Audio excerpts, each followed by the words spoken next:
Yeah, I'm really not going to single out any one person because when you look at the stats and if you watch the game, it was really, really balanced scoring, balanced attack. I'm proud of our team, down the stretch. I thought, we had some people step up, knock down free throws when we needed them. I know it wasn't pretty or a couple turnovers there or down, but for the most part, Fort Wayne forces people into 20 turnovers a game, and we only had 13. And that was a big emphasis for today. And so I was just really proud of how throughout the course of the game, sometimes it's easy to look back at the end and it drives you crazy sometimes, but throughout the course of the game, we did a great job of taking care of the basketball. They're a team that shoots a lot of threes, and I thought when we needed to defend, we did. Was it perfect? Absolutely not. No game is.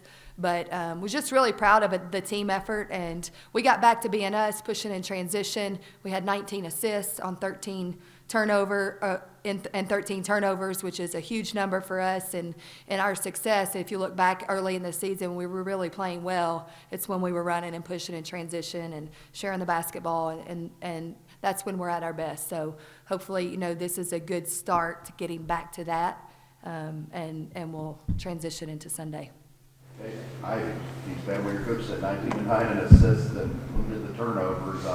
You came out on fire, especially in the first half. But this team is just like you say. There's a number of different weapons, and you just talk about how they're finding you in the first half and just expanding from there.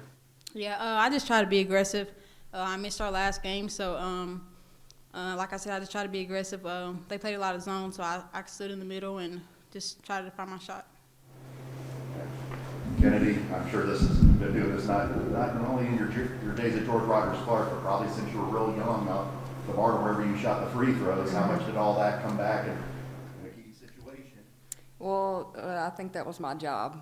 I was put in at the end because they had the foul, and I've got to get to the line and make free throws.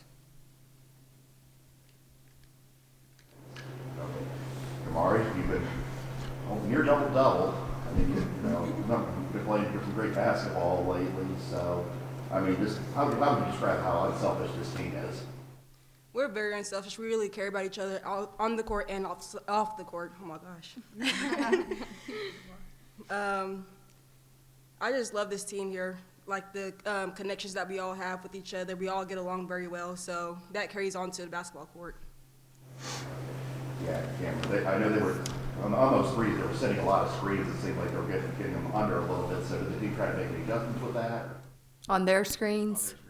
Yeah, that's what they do. We defended a couple different ways. We had practiced it a few different ways. We were switching everything, and then we were trying to get over. Sometimes we were getting through. We were just trying mainly to keep them off rhythm. And not allow their offense to get comfortable in what they were doing because they shoot a lot of threes. And so just those were the adjustments that we made. We're just kind of trying to mix it up on them a little bit defensively. But, down the stretch, I think at the end of the day, players have to make plays. And I thought our kids that were on the court at the time responded well. And we rebounded well, especially from the guard spot. Lindsay, I think, had 8, and Kamari had 9. And I thought that was huge. Every time I looked up, it looked like Kamari was touching the rim, getting a rebound. And, that was really nice to see because I know it's something that she's really been working on. And I think over the past few games, it's really helping in her success because it's helping our team. Okay. For any of you, the crowd, how were they big assists today?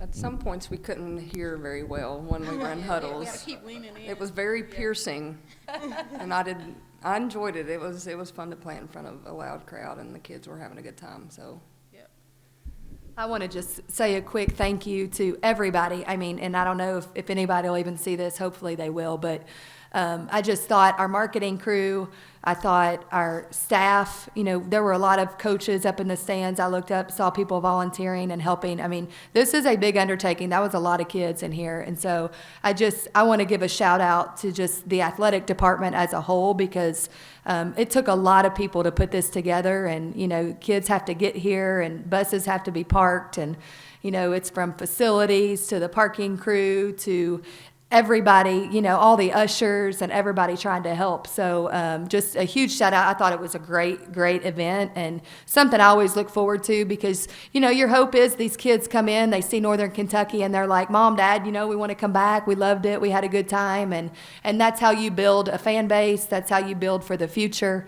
And that's what we are consistently trying to do. And so I'm glad that we got to have that many people here. And I'm just really appreciative of everybody that had a part in putting it together. Yeah, last thing I was going to ask Cameron, they had 14-8 second chance points, not horrible, but, not bad, but if the team eliminates that, how much is the sky's the limit?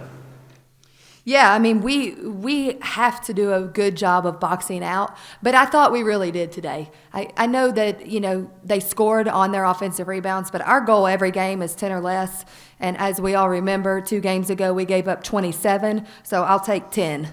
Any day and all day, as long as we come out with the win. And the last 2 games, we gave up 6 in the game previous against Detroit, and then we gave up 10 today. You're going to give some up. That's the way it goes. Teams shoot a lot of threes. There's going to be long rebounds, and we recognize that. But, I think that our team understands what we have to do. We're a little bit undersized against a lot of the teams we play, and we got to work a little bit harder on the boards. But I'm proud of them, and we've worked on it, and they showed it today in the game. Just lastly, just kind of wrapping up, we're going to head to Sunday. It's a huge game at Cleveland State. Yeah. All 4 of you are very familiar with CSU. So just what's the locker room, just the mentality right now, just going into that game, knowing kind of the past a little bit, just how to, kind of maybe. Yeah, facts are facts. Cleveland State is a very, very good basketball team. Very good. And they are really well coached. They play a zone defense that is really difficult to play against, and it's unique, similar to what our men do. It takes you out of your game a little bit. It's hard to play against, and they beat us 3 times last year, and we know that. So we are going to go in and prepare the same way we do for every game. At this point in the year, every game is a huge game. But we've got an older crew, and they recognize what's coming on Sunday. And we are going to have to play very well. We're going to have to rebound. We're going to have to hit shots, and we're going to have to take care of the basketball. And obviously, we've got to defend the preseason player of the year, but it's not just about Destiny Leo. They've got people stepping up at every spot this year.